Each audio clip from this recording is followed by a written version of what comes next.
Hello friends, स्वागत है आपका हमारे YouTube channel one stop mathematics में। तो आज की वीडियो बहुत अच्छी होने वाली है। यदि आप लास्ट तक देखेंगे तो आपको ग्रुप थ्योरी से हो सकता है कुछ नया सीखने को मिलेगा इस वीडियो की हेल्प से। वीडियो का जो टाइम एवरेज रहेगा वो समथिंग 30 to 40 मिनट्स के अराउंड रहेगा। तो लास्ट तक देखेंगे तो कुछ बेनिफिट आप पा पाएंगे। और आज की वीडियो में हम जो डिस्कस करने वाले हैं वो 2017 BHU जो पेपर है उसका ग्रुप थ्योरी का जो फुल सेगमेंट रहा है उसका सॉल्यूशन हम लोग डिस्कस करेंगे। ठीक है फ्रेंड्स, तो स्टार्ट करते हैं वीडियो को बिना किसी टाइम वेस्ट के। तो BHU 2017, ठीक है। तो फ्रेंड्स बहुत ध्यान से समझिएगा एक एक क्वेश्चन को। और वीडियो स्टार्ट करने से पहले एक और चीज़ आपको बता दूं, यदि आप हमसे अभी तक नहीं जुड़ पाए तो डिस्क्रिप्शन में आपको लिंक दिए गए हैं। या तो आप टेलीग्राम ग्रुप से आप हमसे ज्वाइन हो सकते हैं या फिर आप व्हाट्सएप ग्रुप में हमसे ज्वाइन हो सकते हैं। यदि कोई भी क्वेरीज रिगार्डिंग एनी वीडियो, मतलब आपको कोई भी वीडियो से रिलेटेड कोई भी क्वेरी है, यदि आप हमसे नहीं कर पा रहे तो आप हमारे व्हाट्सएप ग्रुप या टेलीग्राम ग्रुप में ऐड होकर कर सकते हैं। ठीक है। और आपके पास यदि 2017 का पेपर नहीं है तो आप उस ग्रुप में जाके भी ले सकते हो। ओके, तो मैं आपको प्रोवाइड करा दूंगा। ठीक है। और वैसे भी मैंने आपका ये जो क्वेश्चन है, आपको यदि नहीं है तो भी पैनिक होने की कोई नीड नहीं है। आप जैसे जैसे मैं इसके क्वेश्चन पढ़ूंगा वैसे वैसे आपकी डिस्प्ले पे क्वेश्चन आना स्टार्ट हो जाएगा। Okay, the first question is, देखिए आ गया होगा तो उसके साथ हमारे साथ आप पढ़िए इस क्वेश्चन को। तो इन द पावर सेट, ध्यान से पढ़िएगा, क्वेश्चन नंबर 49 है। In the power set PS the following two statements are given. ठीक है, तो टू स्टेटमेंट, दोनों स्टेटमेंट्स को हम लोग पढ़ते हैं। कैसे स्टेटमेंट्स हैं? Operation of intersection satisfied left distributive law over operation of difference. Okay, the second statement is operation of difference satisfied left distributive law over operation of intersection. देखिए आप लोगों ने ये 12th स्टैंडर्ड में आई थिंक ये पढ़ाया जाता है और आपने ये चीज़ पढ़ रखी होगी, क्योंकि डिस्ट्रीब्यूटिव लॉ वगैरह ये वही का आता है। बट वहाँ हम लोग क्या देते हैं, यहाँ इतना ध्यान नहीं दे पाते। बट आपने यदि बैचलर्स में अपने ग्रुप थ्योरी पढ़ी है तो आपको ये पढ़ाया गया होगा और आपको पता है कि जो ऑपरेशन होता है इंटरसेक्शन वो सेटिस्फाइड कराता ओवर डिफरेंस के। तो ये जो स्टेटमेंट है ये आपका फर्स्ट स्टेटमेंट है। ओके, तो यहाँ पे जो statement first is true and the second is false. देखिए यहाँ पे एक ट्रू होगा एक फॉल्स होगा, ये तो कंफर्म था पहले से ही। बट आपको अब ये देखना है कि किसके ऊपर कौन सा जो लेफ्ट ऑपरेटर है डिस्ट्रीब्यूटिव का, वो लेफ्ट डिस्ट्रीब्यूटिव लॉ है वो सेटिस्फाइड होता है। तो आप सभी जानते हैं, यदि आपने पढ़ रखा है तो आपको पता होगा जो इंटरसेक्शन है वो ओवर डिफरेंस के ऊपर सेटिस्फाइड करा देता है। The first option is the true option. ये इन जनरल है, आपको पढ़ा 100% होगा। यदि नहीं पढ़ा है तो आप कहीं पे भी यदि बुक खोलेंगे वहाँ पे ऑपरेशन वगैरह हैं, या फिर आपके कहीं पे भी आपने ग्रुप थ्योरी लेक्चर्स लिए हैं तो वहाँ पे आपको पढ़ाया गया होगा। तो देख लेते हैं कौन सा ऑप्शन है। तो यहाँ पे ऑप्शन आपको पहला दिया है first and second both are true, ये फॉल्स है। एंड सेकंड ऑप्शन है first and second both are false, ये भी गलत है। And third is first is true and second is false, तो ये सही है क्योंकि फर्स्ट स्टेटमेंट ट्रू है and the second statement is false. तो आई थिंक आपको ये चीज़ समझ में आई होगी।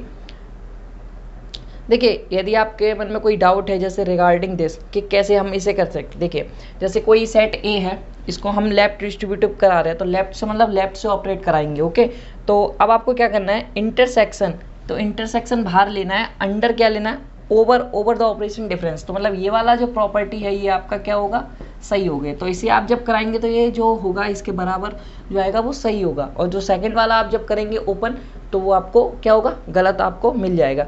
मैंने आपको लिखने का कायदा बता दिया कि ये कैसे आपको सॉल्व करना है। आई थिंक हो सकता है किसी को प्रॉब्लम हो तो वो जान ले। ठीक है, जब ओवर कहते हैं तो वो अंदर का ऑपरेटर होता है और जिस पे करना होता है वो बाहर होता है। ठीक है,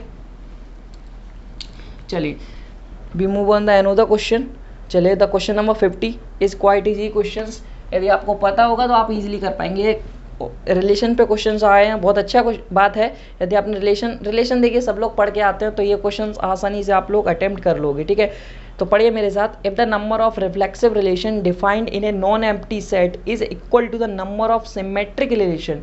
ठीक है, वो ये कह रहा है कि आपको जो रिफ्लेक्सिव रिलेशन दिए गए हैं तो रिफ्लेक्सिव रिलेशन को आप लोग काउंट करना आता है। क्या होता है, 2 to the power n² - n। ये जो रिफ्लेक्सिव रिलेशन होते हैं वो इतने होते हैं किसी भी सेट के पास। ठीक है ना, और आपसे ये कह रहा है ये इक्वल है नंबर ऑफ सिमेट्रिक रिलेशंस के। तो आपको पता है सिमेट्रिक रिलेशन कैसे होते हैं, सिमेट्रिक रिलेशन सिग्मा n होता है और सिग्मा n को आप सभी जानते हैं ये होता है n+1/2। ओके, तो ये क्या कह रहा है, ये दोनों जो रिलेशन के एलिमेंट्स हैं या फिर एक मिनट दोबारा पढ़ लेता, if the number of reflection relation define in a non empty set is equal to the number of symmetric relation, तो number of reflection relation is equal to the number of symmetric relation. Okay, अब आपसे ये पूछ रहा है then find the number of elements in the set is, तो ये पूछ रहा है कोई सेट है उसमें नंबर ऑफ एलिमेंट्स कितने होंगे, डेट मीन्स यहाँ पे n की वैल्यू आपसे पूछी जा रही है कि किसके लिए ये सेटिस्फाइड कर देगा। तो फ्रेंड्स आपको यदि नहीं आ रहा है कि इसको कैसे एवेल्युएट करेंगे तो आप सिंपल से ऑप्शंस लिख लीजिए। तो ऑप्शन क्या दिया गया है, फर्स्ट है 4, सेकंड है 3, 2 है और 1 है। तो आप क्या करिए, n की जगह यहाँ 4 पुट कराइए, यहाँ पे भी कराइए, यदि जिस वैल्यू के लिए ये दोनों इक्वल आ जाएंगे वही आंसर ट्रू हो जाएगा। तो फटाफट पुट कर लीजिए। तो 4 आप पुट करेंगे तो यहाँ पे क्या आएगा 16 - 4, ठीक है। यहाँ पे आप जब 4 पुट करेंगे तो 4 × 5/2 आ जाएगा, ठीक है। 16 - 4 जो होता है वो 12 होता है, ये चीज़ समझ में आ गई। यहाँ पे 2 × 2 = 4, तो 2 × 5 = 10 आ गया। तो ये 2 की पावर 12 आ रही है, ये 2 की पावर 10 आ रही है, तो ये तो इक्वल नहीं हुआ। इसका मतलब ये ऑप्शन जो है आपका ये रॉन्ग ऑप्शन है, ठीक है। तो इसका मतलब जो 4 ऑप्शन है ये आपका गलत है। आप 3 को चेक कर लेते हैं, तो 3 आप रखोगे, 3 × 3 = 9, 9 - 3 = 6, मतलब 2 की पावर 6 आ रहा है यहाँ से। जब आप यहाँ रखोगे तो 3 × 4 और 4/2 करोगे, 3 × 2 = तो 3 × 2 = 6, तो यहाँ से भी 6 आया, यहाँ से भी 6 आया, द आंसर इज 3, ठीक है। तो आई थिंक आपको ये समझ में आ गया होगा। बहुत जल्दी चेक करने का मेथड है ये, कभी भी ऐसा मत करना ऐसे सॉल्व करने लग जाओ आप, ऐसा कुछ नहीं होता है। बिल्कुल आंसर पे जो आपको ऑप्शंस दिए गए हैं उसी से आप डिस्कार्ड कर सकते हैं, तो आपको ये चेक करने की नीड ही नहीं होगी, ठीक है। कोई सा भी ऑप्शन ट्रू होगा वो आपको उसी के बाद ऑप्शन छोड़ दीजिए, वही आंसर है, क्योंकि ये BHU का पेपर है, सिंगल करेक्ट ऑप्शन आएंगे। ये IIT से नहीं है कि मोर देन 1 ऑप्शन करेक्ट हो, ठीक है ना। तो अब तो और भी सिंपल क्वेश्चन है, तो अच्छा पैटर्न लगा मुझे इस ईयर का, क्योंकि रिलेशन से बहुत अच्छे क्वेश्चंस पूछे गए हैं, ठीक है, और सिंपल भी है। कोई इसमें यदि आपको थोड़ी बहुत भी नॉलेज है तो आप इसे कर पाएंगे बहुत अच्छे से। चलिए तो आगे बढ़ते हैं। The next question is 51 question, ठीक है। If f such that x to y and g such that y to z are maps, okay, ये आपको मैपिंग दी गई है 2, एंड देन ये पूछ रहा है देन द इनकरेक्ट स्टेटमेंट। ध्यान से देखिएगा, आपसे जो पूछा गया है वो फॉल्स स्टेटमेंट पूछा गया है, नॉट ए ट्रू स्टेटमेंट। ध्यान से, क्योंकि बहुत से बच्चे क्या करते हैं, आपको ट्रू दिखा आपने टिक कर दिया, बट यहाँ पे फॉल्स की बात कर रहा है, ध्यान से, ठीक है।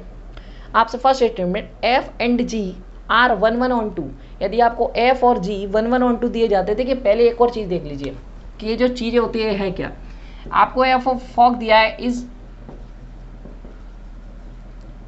1 1 on 2, ये आपको f और g, जैसे फॉग मैंने गलत किया, f और g आपको दिया है, f ये o क्या है, o इज अ ऑपरेशन, ठीक है। तो f और g आपको दिया है इज 1 1 and on 2, इससे आप क्या इंप्लाइज कर पाओगे कि जो अंदर वाला ऑपरेशन होगा वो हमेशा 1 1 होगा, और जो बाहर वाला ऑपरेशन होगा वो क्या होगा, on 2 होगा। तो ये याद रख लीजिएगा आप, ठीक है, बस इसी से ये क्वेश्चन हो जाएगा। g is 1 1 and f is on 2, तो ये चीज़ आप याद कर लीजिए, इसी से ये क्वेश्चन हो जाएगा। देन करते हैं, चलिए। तो आपको ये दे रखा है f and g are 1 1 on 2, मतलब f और g दोनों 1 1 on 2 हैं, तो ये इम्प्लाइज करेगा GOF इज 1 1 on 2। ये भी फ्रेंड्स बिल्कुल करेक्ट स्टेटमेंट है। यदि आपको f और g ये इम्प्लाइज कब करेगा, यदि g भी 1 1 on 2 हो या f भी 1 1 on 2 हो, तो आप क्या इम्प्लाइज करा सकते हो कि जो GOF होगा वो क्या होगा, 1 1 on 2 होगा। डेट मीन्स f 1 1 होगा और g on 2 होगा, याद रखना है इस चीज़ को, ठीक है। तो ये आप इम्प्लाइज करा सकते हो, बट ये रिवर्स कंडीशन में ट्रू नहीं होता है, क्योंकि यदि आपको GOF दिया जाए तो आप इम्प्लाइज नहीं करा सकते कि f इज on 2 होगा, ठीक है। आप f को on 2 नहीं कहोगे, यहाँ से आप क्यों कहोगे f इज 1 1, तो बट यहाँ पे तो f 1 1 और on 2 दोनों था, ठीक है। तो ये वन साइडेड कंडीशन है, टू साइडेड कंडीशन नहीं है, तो याद रखना है इस चीज़ को। तो जो फर्स्ट स्टेटमेंट है वो वन साइडेड पे ही एरो लगा है, second if and not leaf नहीं दिया है, तो ये करेक्ट है। यदि वो इफ एंड नॉट लीफ दे देता तो यही ऑप्शन आपका ट्रू हो जाता, क्योंकि आप फॉल्स स्टेटमेंट को देख रहे हो, बट ये वन साइडेड दिया गया है, तो ये आपको अभी मैंने बताया सही है। यदि सेकंड साइडेड दिया जाता तो ये रॉन्ग हो जाता। तो फर्स्ट स्टेटमेंट इज ट्रू, तो हम ये तो हमारे कोई मतलब का नहीं रहा। अब हम सेकंड पे आते हैं। सेकंड में आपको दिया गया है GOF इज 1 1 on 2, तो GOF की बात कर लेते हैं। मैंने क्या बताया, GOF इज 1 1 on 2, तो जो 1 1 होगा वो f होगा, क्योंकि अंदर वाला होता है 1 1 होता है, तो यहाँ पे f इज 1 1, तो ये भी फ्रेंड्स सही है कि f इज 1 1, तो वही इम्प्लाइज करके दे रखा है कि f इज 1 1, तो ये भी फ्रेंड्स सही है, ठीक है। अब बात करते हैं, फिर से यही की बात कर रहा है कि इज 1 1 on 2, इसका मतलब अब g की बात कर रहा है, तो g क्या होगा आपका on 2, तो फिर से इम्प्लाइज कर दिया कि जी इज ऑन टू, तो इसका मतलब फर्स्ट ऑप्शन भी करेक्ट है, सेकंड ऑप्शन भी करेक्ट है, थर्ड ऑप्शन भी करेक्ट है। अब आप जानते हो if the question in BHU paper then the fourth option has to be correct option, क्योंकि यदि आप BHU के पेपर में बैठे हो तो वहाँ पे सिंगल करेक्ट ऑप्शन आता है, तो लास्ट ऑप्शन फॉल्स होगा और वही ऑप्शन ट्रू होगा। तो ये मेरा कहने का मतलब है। इसका मतलब क्या, एक बार उसे भी वेरीफाई कर लेते हैं कि GOF इज 11 ऑन 2। यदि 11 ऑन 2 है तो F को 11 होना पड़ेगा, बट ये इंप्लाई कर रहा है F इज ऑन 2, तो इसकी कोई गारंटी नहीं है। ठीक है, तो यही ऑप्शन क्या है आपका, फॉल्स स्टेटमेंट है। तो आई थिंक आपको ये चीज़ें समझ में आई होंगी। ये आपने पढ़ रखा होगा, बट फिर भी मैंने आपको एक आइडिया दे दिया, क्योंकि मैंने तो ग्रुप थ्योरी के लेक्चर्स प्रोवाइड नहीं करा पाए क्योंकि टाइम बहुत कम था। ठीक है, बट मैं आपको थोड़ा सा एक ओवरव्यू देता रहता हूँ जिससे आपको रिवीजन सा हो सके। ठीक है, चलिए तो आगे बढ़ते हैं ना। Question number is 52। 52 is also simple question, और ऐसे क्वेश्चन मैं अपने वीडियो लेक्चर्स में करा चुका हूँ प्रीवियसली, फिर भी एक आपको करा देता हूँ यदि आपको पसंद आएगा। बहुत सिंपल क्वेश्चन है। 50 नंबर 2 क्वेश्चन इज, आप मेरे साथ पढ़ सकते हैं। In the group of non zero rational number under the binary operation O is a binary operation. Given this, the AOV is equal to AB upon 3। ये आपको एक ऑपरेशन दिया गया, आपको फाइंड करना है 9 का इनवर्स, कि 9 का इनवर्स क्या होगा। आप किसी भी नंबर का इनवर्स फाइंड आउट करना चाहते हैं तो उससे पहले आपको आइडेंटिटी की जानकारी होनी चाहिए उस सेट के लिए। तो आइडेंटिटी आप निकालना चाहते हो तो A operation E, that means AE upon 3 is equal to A operation E करते हो, मतलब एक किसी भी एलिमेंट को E के साथ ऑपरेट कराएंगे, वही एलिमेंट आना चाहिए, डेट मीन्स A आना चाहिए। तो A और A से यहाँ आप कैंसिल आउट करोगे, इम्प्लाइज डेट कर जाएगा E इज इक्वल टू 3। तो यहाँ से E की वैल्यू आप क्या निकाल पा रहे हो, 3 निकाल पा रहे हो। अब यहाँ से आप इस एलिमेंट का इन्वर्स निकाल सकते हो। Let the inverse of this element is B, तो 9 ऑपरेट विद B, तो 9V upon 3 is equal to identity, क्योंकि आप 9 का इन्वर्स के साथ मल्टीप्लिकेशन करेंगे आइडेंटिटी ये आएगा, और ये ऑपरेशन जो है उसकी वैल्यू ये लिख दी मैंने। ठीक है, यहाँ से आप क्या कर रहे हैं, जो आइडेंटिटी की वैल्यू है वो यहाँ से पुट कर दे रहा है 3, और 3 से 3 मल्टीप्लाई बाई 9, 9 से 9 कैंसिल आउट हो जाएगा, that means B is equal to 1। I think you understand it how to solve this. Okay, तो जो V की वैल्यू आ रही है वो आपकी 1 आ रही है, that means the inverse value of 9 is 1। The option first is the true option. Okay, तो इसे मैं रिमूव करता हूँ एंड आगे बढ़ते हैं हम लोग। तो आई थिंक आपको सीखने में मज़ा आ रहा हो। ग्रुप थ्योरी का यही मुझे बहुत अच्छा लगता है। आई थिंक आपका भी आपका भी जो ओपिनियन है वो मैं जानना चाहूँगा। कमेंट बॉक्स में आप बता सकते हैं कि आपको ग्रुप थ्योरी कैसी लगती है। ठीक है, तो बहुत अच्छा चीज़ है ग्रुप थ्योरी करने का। देखिए चलिए नेक्स्ट क्वेश्चन, बहुत ईजी क्वेश्चन है, इस क्वेश्चन को पढ़ना बहुत ध्यान से। Okay, what is the number of disjoint cycle of length greater than 1। आपको वो सारी डिसजॉइंट साइकिल बतानी है जिसकी जो लेंथ है वो ग्रेटर देन 1 है, और आपको एक साइकिल दे रखी है, वो क्या दे रखी है, या एक परमुटेशन दे रखा है, वो क्या दे रखा है, 1 2 3 4 5 6 7, मतलब 1 2 3 4 5 6 7, 1 2 3 4 5 6 7। ओके, अब यहाँ नीचे दे रखा है 5 2 7 6 5 2 7 6 सॉरी 3 4 1 3 4 1। ये आपको एक परमुटेशन दे रखा है और आपसे कह रहा है कि आपको इसको डिसजॉइंट साइकिल में कन्वर्ट करना है। ठीक है, तो करिए कन्वर्ट। तो आप यहाँ पे करेंगे तो यहाँ से फर्स्ट ले लीजिए 1 5 5 कहाँ पे जा रहा है 3 पे, 3 कहाँ पे जा रहा है 7 पे, और 7 फिर से 1 पे, तो साइकिल क्लोज। एंड देन 2, अब यहाँ पे 2 नहीं आया है तो 2 को लेंगे, 2 तो सेल्फ इमेज, तो इसे हम लोग लिखते नहीं है। देन हम 3 पे जाएंगे, 3 आ चुका है, देन 4 पे जाएंगे तो 4 को लेंगे, तो 4 एंड 6 6 फिर से 4 पे चला गया, साइकिल फिर से क्लोज। यहाँ 5 आ गया, 6 आ गया एंड देन 7 आ गया, और 7 तक ही परमुटेशन था, तो हमने आपको डिसजॉइंट साइकिल में कन्वर्ट कर लिया। अब वो ये कह रहा है कि यहाँ पे वो बताइए कि नंबर ऑफ डिसजॉइंट साइकिल बतानी है जिनकी लेंथ 1 से ज़्यादा हो। देखिए यहाँ पे एक साइकिल है जिसकी लेंथ 1 से ज़्यादा है, यहाँ पे भी एक साइकिल है जिसकी लेंथ 1 से ज़्यादा है, तो आपके पास जो डिसजॉइंट साइकिल हो ये दोनों डिसजॉइंट हैं, तो number of disjoint cycle have length greater than 1 is equal to 2। तो यहाँ पे आपके पास जो आई हैं डिसजॉइंट साइकिल वो 2 आई हैं जिनकी ग्रेटर देन जो लेंथ है वो 1 है, ग्रेटर देन 1 है। ओके, क्योंकि इसकी लेंथ 2 है और इसकी लेंथ 4 है, इस वजह से। तो the answer is first option is a true option क्योंकि इसमें 2 है। Okay, then we move on another question which is also a good question. चलिए, तो the question in group theory which one of the following statement is correct. तो आपको यहाँ पे correct ढूंढना है। चलिए, तो फर्स्ट ऑप्शन इज, आपसे ये पूछ रहा है abelian group may have non abelian सब ग्रुप्स। तो आपको पता है फ्रेंड्स कि जितने भी अवेलियन ग्रुप होते हैं उनके पास क्या होता है, हमेशा अवेलियन सब ग्रुप होते हैं, उनके सारे सब ग्रुप अवेलियन सब ग्रुप होते हैं, ठीक है ना। तो आपको यहाँ पे ये जो स्टेटमेंट दिया है ये क्या दिया है, फॉल्स स्टेटमेंट दिया है। आप कोई भी इन जनरल एग्जांपल लेके इसे डिस्कार्ड कर सकते हैं, ठीक है। तो कोई भी अवेलियन ग्रुप होगा उसके पास हमेशा अवेलियन सब ग्रुप होंगे, तो ये आप चेक कर लीजिएगा। तो अब बात करते हैं साइक्लिक ग्रुप्स की।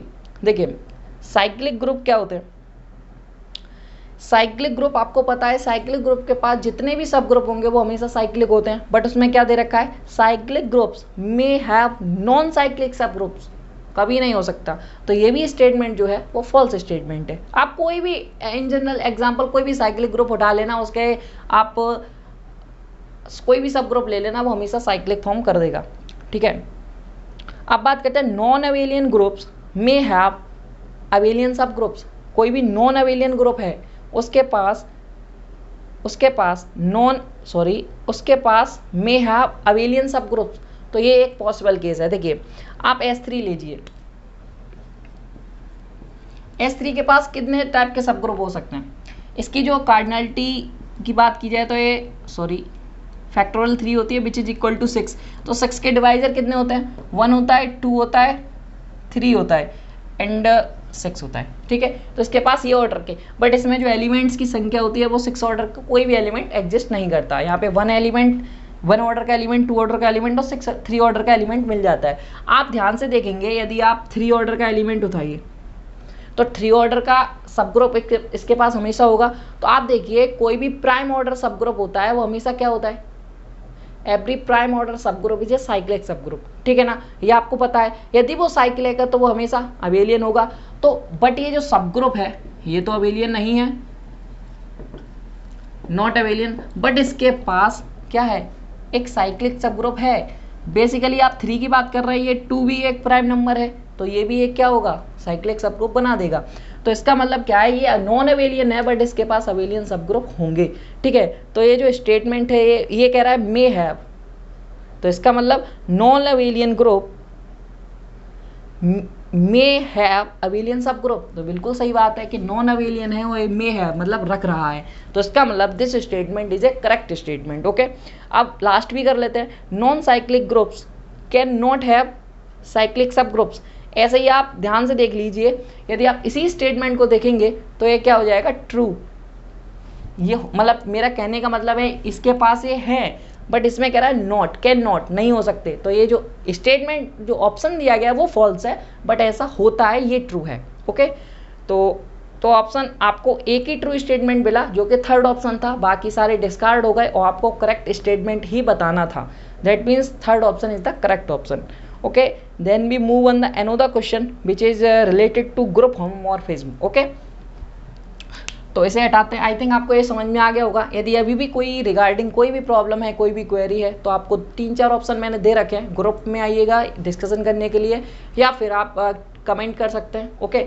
तो ग्रुप भी आपको 2 बना के दिए हैं मैंने इसी वजह से, जिससे कोई भी आपको प्रॉब्लम नहीं हो, आप जो यूज़ करते हो उस पर आप आ जा सकते हैं, ठीक है।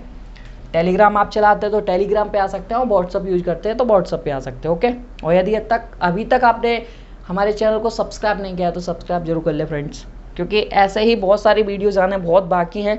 और इन अभी जो 10 डेज़ बचे आपके पेपर से रिलेटेड, मतलब BHU एंट्रेंस से पहले ये 10 डेज़ या 9 डेज़ जो भी आपके बचे हैं, इनमें बहुत सारी वीडियोज़ आना बाकी है। तो वेट करते रहिए एंड वॉच करते रहिए, ठीक है। चलिए, the number of group homomorphism from the group Z10 plus two the group Z+, ठीक है। तो आपको कोई Z10 से आपको ग्रुप होमोमॉर्फिज्म बतानी है Z+ पे। तो आपको फ्रेंड्स ये पता है, यदि आपको नहीं पता है कि देखिए कभी भी ZM+ से आपको ये आपको पता है ये फाइनाइट साइक्लिक ग्रुप है, ठीक है, और ये आपका इनफाइनाइट साइक्लिक ग्रुप है। मैंने लास्ट केस में यदि आपको होमोमॉर्फिज्म निकालना नहीं आता है तो अपने प्रीवियस वीडियोस में आपको बताया हुआ है, उसी तरीके से सबकी होमोमॉर्फिज्म को निकाला जाता है। बट यहाँ पे मैं आप डायरेक्ट बताऊंगा, अदरवाइज वीडियो लंबा हो जाएगा, क्योंकि इस वीडियो में नंबर ऑफ क्वेश्चंस ज़्यादा हैं, ओके। तो देखिए इसका आप सीधा सिंपल सा एक फॉर्मूला है या फिर एक मेथड है, कुछ भी आप कह सकते हो, उसे आप रट लेंगे तो आपको निकालने की भी नहीं देनी पड़ेगी। जैसे इसके पास नंबर ऑफ होमोमॉर्फिज्म 1 होता है और 2 होता है। अब ये होता कब है, देखिए यदि जो m बराबर, ध्यान से देखिएगा, यदि ये m बराबर 1 हो जाता है तो इसके पास 2 होमोमॉर्फिज्म एग्जिस्ट करने लगती हैं, और यदि m बराबर ग्रेटर देन 1 होता है तो इसके पास ओनली 1 होती है, जो कि ट्रिवियल होमोमॉर्फिज्म होती है।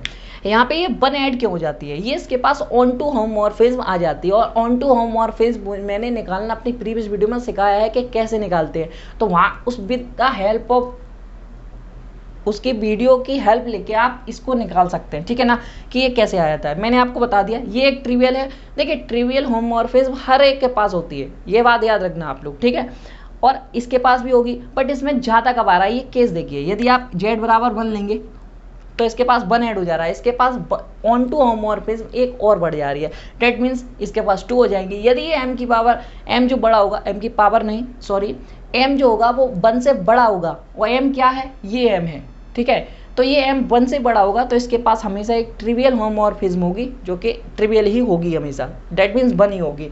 तो अब अपना केस चेक कर लीजिए, यहाँ पे जो m जो है वो 1 से बड़ा है, डेट मीन्स इस केस के पास ओनली 1 होमोमॉर्फिज्म एग्जिस्ट करेगी, जो कि ओनली ट्रिवियल होगी, ठीक है। तो आई थिंक आपको ये चीज़ समझ में आई होगी, और ये आप लिख लीजिए, ये आपके बहुत काम आने वाला है और बहुत इंपॉर्टेंट भी है, ठीक है। तो फ्रेंड्स अब मैं सही इरेज करता हूँ, आप अपने ऑप्शन मिला देंगे, अभी ऑप्शन भी मिला लेते हैं, चलिए तो ऑप्शन मिला लेते हैं। और एक और बात, यदि मैं यहाँ पे लिखा होता कि इसके पास कितनी 1-1 होमोमॉर्फिज्म मिलती, तो इसके पास कोई भी 1-1 होमोमॉर्फिज्म नहीं होती है, ओके, तो ये आप याद कर लेना। और आप निकाल भी सकते हैं, आप ऐसा सोच रहे हैं ये आ कहाँ से रही है, तो आप with the help of previous video आप इसे देख सकते हैं, ठीक है ना, और बहुत सारी वीडियो नेट पे है तो उसकी हेल्प ले सकते हैं, क्योंकि अभी तक मैंने होमोमॉर्फिज्म का कॉन्सेप्ट क्या, अभी तो ग्रुप थ्योरी स्टार्ट भी नहीं किया है लेक्चर्स, तो अदरवाइज आप वेट कर सकते हैं, तो आप सब्सक्राइब कर लीजिए, बहुत जल्दी ग्रुप थ्योरी के लेक्चर्स आने वाले हैं, okay. The answer is the 4th option which is 1, ठीक है, तो 4th option is the true option. अब बात कर रहा है the converse of Lagrange theorem for a group does not holds in the, ठीक है, जो कन्वर्स ऑफ लैग्रांजे थ्योरम होता है वो किस ग्रुप में फॉलो नहीं करता। इसका मतलब देखिए मैं बताता हूँ क्या, एक ग्रुप होता है S4, आपने पढ़ा होगा, ग्रुप ऑफ 4 सिंबल्स, इसकी जो कार्डिनलिटी होती है वो फैक्टोरियल 4 होती है, ये भी आपने पढ़ा होगा, और इसकी जो वैल्यू होती है वो 24 होती है, ये भी आपने पढ़ा होगा। और ये जो A4 होता है, आप सभी को पता है कि AN इज ऑलवेज ए सब ग्रुप ऑफ SN, ठीक है, और AN is more over normal सब ग्रुप ऑफ SN, ये भी आपको पता है, ठीक है। तो इसको भी इरेज कर देते हैं। ये देखिए कभी कभी बीच में जानकारी आ जाती है तो वो देना बहुत मस्ट बात है, क्योंकि हो सकता है वो कब आपके काम आ जाए तो वो पता नहीं रहता। तो A4 हमेशा आपका क्या होता है, A4 सब ग्रुप होगा। A4 की कार्डिनलिटी की बात की जाए तो ये अपॉन 2 होती है, आप सभी को पता है, और ये 12 होती है, ठीक है भाई। थ्योरम, लैग्रांजे थ्योरम क्या होता है, यदि कोई जो ये ग्रुप है ये इसको डिवाइड करता है तो इसके पास इस ग्रुप का एक एलिमेंट होना चाहिए कि नहीं होना चाहिए, बट आप ध्यान से देखेंगे इस ग्रुप के पास जो 12 ऑर्डर का है वो कोई भी एलिमेंट एग्जिस्ट ही नहीं करता। इसका मतलब जो कन्वर्ज ऑफ लैग्रांजे थ्योरम है इसके लिए फॉल्स हो जाती है, ठीक है। But converse of Lagrange theorem कहती क्या है कि कोई भी जो ग्रुप का ऑर्डर है, मतलब कोई सब ग्रुप है, उसका जो ऑर्डर है वो ग्रुप के ऑर्डर को डिवाइड करेगा ही करेगा।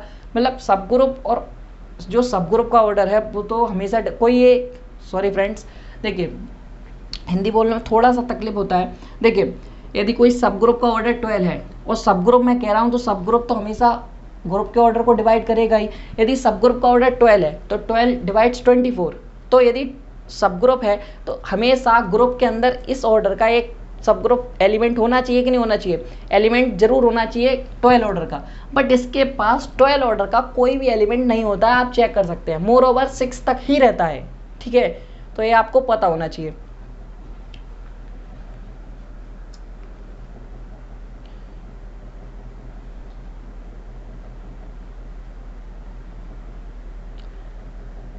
मोर ओवर 6 तो छोड़िए, 4 इसके पास 4 ऑर्डर का ही रहता है, 6 तो छोड़ दीजिए, ठीक है। तो फ्रेंड्स 1 ऑर्डर का होता है, 2 ऑर्डर का होता है, 3 ऑर्डर का होता है और 4 ऑर्डर का होता है, इसके बाद इसके पास नहीं होते।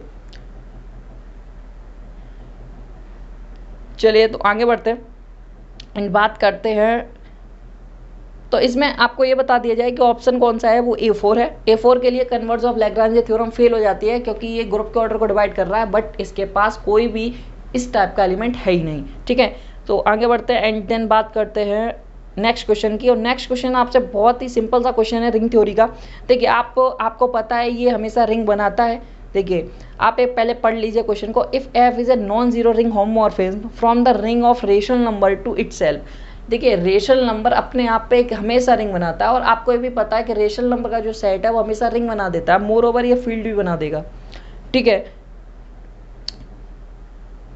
तो अब ये कह रहा है कि then F of -2014 F of -2014 is. तो आप यहाँ पे इजीली देख सकते हैं कि इसका जो आंसर आएगा वो -2014 आएगा, क्योंकि यहाँ से आप होम और स्पिन की बात कर रहे हैं। तो यहाँ पे आप सिंपली सा एफ ऑफ एक्स बराबर एक्स को ले लेंगे तो ये आप सेटिस्फाइड कर पाएंगे। ठीक है, तो यहाँ पे एफ ऑफ एक्स बराबर एक्स लेंगे तो -214 इसका आंसर आ जाएगा। The option C is a true option. Okay, तो आगे बढ़ते हैं नेक्स्ट क्वेश्चन पे। इसको देखिए बहुत सिंपल था इसलिए मैंने कराने की कोशिश नहीं की। आप यदि कोई प्रॉब्लम होती है तो आप हमसे पूछ भी सकते हैं। ठीक है, a ring whose all elements are idempotent is. देखिए जो power set of natural number होता है with symmetric difference and intersection, ये आप इसका जो एलिमेंट्स होते हैं ये आइडेम्पोटेंट बन जाते हैं। और ये जो होता है ना तो इंटीग्रल डोमेन होता है, ना ही डिवीजन रिंग होता है, और ना ही फील्ड होता है। देखिए ए डिवीजन रिंग ऑल्सो है field, A division ring also है फील्ड। तो ये दोनों सेम ऑप्शन लगभग लगभग दे रखे हैं, बट आपको पता है ना तो ये फील्ड होता है ना इंटीग्रल डोमेन होता है, ओनली एक कम्यूटेटिव रिंग होता है। ठीक है, तो the first option is the true option. और मैंने क्या बताया था, कौन सा एग्जाम्पल दिया था, उसको भी आप वेरीफाई कर लीजिएगा यदि आपको करना आता है तो।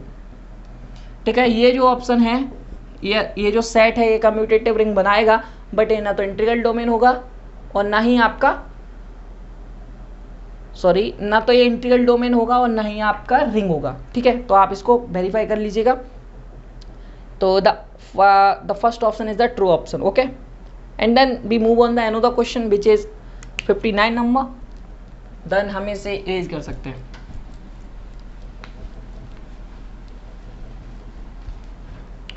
चलिए, the question number 59 is which one of the following statement is not correct. ठीक है, the first is the set of rational number is a field. आपको नॉट करेक्ट की बात कर रहा है, बट ये कह रहा है कि the set of rational number is a field. Not correct बताना, ये तो करेक्ट है। अभी बताया आपको जो रेशनल नंबर का जो सेट होता है वो हमेशा फील्ड जनरेट कर देगा। और अब ये कह रहा है Z17 the ring of integers modulo 17 is a field. तो आपको पता है जो Z और ये मॉडलो 17 के रेस्पेक्ट में ये फील्ड जनरेट बना देगा। तो ये भी जो स्टेटमेंट है ये आपका ट्रू स्टेटमेंट है। ठीक है, तो अब बात करते हैं नेक्स्ट की। तो the third option is R of x is the set of polynomials over the set of real numbers। ठीक है, सही है। Is an integral domain but not a field. तो ये भी फ्रेंड्स सही है कि ये इंटीग्रल डोमेन तो बनाता है। मैंने आपको बताया हुआ है कि जो R होता है R तो फील्ड ही बना देता है, बट जो R of x होता है ये आपका रिंग बनाता है, कम्यूटेटिव रिंग। ये आपका इंटीग्रल डोमेन बताता है बट फील्ड नहीं बनाता। अब ये क्यों नहीं बनाता, क्योंकि इसका इन्वर्स एग्जिस्ट नहीं करता। और आपको बताया भी हो प्रीवियस लेक्चर्स में रिंग थ्योरी के कि इसका जो फील्ड है वो क्यों एग्जिस्ट नहीं करता, वहाँ पे मैंने एग्जांपल भी दिया था। तो आपको इसका पता है कि ये रिंग कम्यूटेटिव रिंग भी बनाता है, ये आपका इंटीग्रल डोमेन भी बताता है, बट फील्ड नहीं बनाता। बट यहाँ ये कह रहा है कि आपका यहाँ पे ये ऑप्शन सही है, क्योंकि ये कह रहा है कि R of x is the set of polynomials over the set of real numbers is an integral domain. तो बिल्कुल सही है, बट नॉट ए फील्ड। तो not a field but literal domain है, तो ये सही है। Then last option is a R of x is not an integral domain. तो ये ऑप्शन गलत है, क्योंकि ये इंटीग्रल डोमेन बना रहा है। तो आपको गलत ऑप्शन बताना था, that means the D option is the true option. और अब बात करते हैं द नेक्स्ट क्वेश्चन की, which is the last question of this video. तो आई थिंक आपको ये समझ में आया होगा, बहुत सिंपल था। चलिए, द नेक्स्ट क्वेश्चन इज आपको दे रखा है अंडर Z9, आपको Z9 को दे रखा है और आपको एक पॉलिनोमियल दे रखी है 3x + 3, ठीक है। इसमें आपको बताना है कि मूलों की संख्या, sorry number of roots of the polynomial, ठीक है। तो इसके पॉलिनोमियल के रूट्स बताने, ये आपको पॉलिनोमियल दे रखे हैं। आपको पता है कोई भी पॉलिनोमियल का रूट्स होता है, इसका मतलब क्या होता है, इस x की वैल्यू पे इस पूरे की वैल्यू 0 के इक्वल हो जाए, यही तो होता है। इसकी वैल्यू यदि 0 के इक्वल हो जाती है, इसका मतलब वो इसका रूट होगा, तो c की वैल्यू। अब ये x की वैल्यू आपको यहाँ से सिलेक्ट करनी है, तो इसके पास सिलेक्शन के लिए कौन कौन सी वैल्यूज़ हैं, देखिए यहाँ के पास 1 है, 2 है, 3 है, 4 है, 5 है, डॉट डॉट डॉट डॉट लिख भी लेते हैं, 6, 7, 8 और ये 9 = 0, ठीक है। जो 9 होता है वही 0 के इक्वल होता है।